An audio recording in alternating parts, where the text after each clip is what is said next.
asalaamaaleykum wa rahmatullah man la Souhaïbou Mbacké mu sëriñ Abdoul Aziz mu sëriñ Abdoul Ahad Bara maa ngi nuyu mbokk yëpp di am lu ndaw lu ma bëgg a leeral ci mbirum sëriñ Abdoul Khadim mu sëriñ Abdoul Ahad Bara mi wàcc liggéey tey jii ñu ne Covid 19 moom moo ko wàccee. loolu it su ma gis journaliste yu bari bind ko ne mi ngi am 85 ans pour may leen Covid 19 yóbbu ko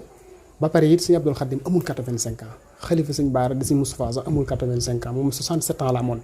feebar bi ko yóbbu nag ku ne xamee na ko ak moom muy suukar jabet la. waaye gis naa ñu bari di bind naan Covid 19 moom moo ko yóbbu may leen loolu du dëgg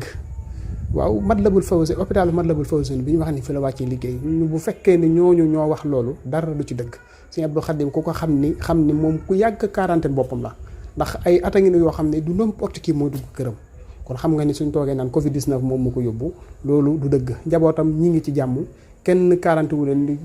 defuñu leen dara ñi ngi ci jàmm ñu ngi dox seeni soxla. kon bu fekkee ni journaliste yuy bind lii ak bu fekkee ni ministre de la santé fii la décret bi jóge loolu dara du ci dëgg Sëñ Abdou Khadim Covid 19 yóbbu ko li ko yóbbu mooy feebaru boppam boo xam ne ñëpp xamee nañ ko yàgg na ko dal muy jabet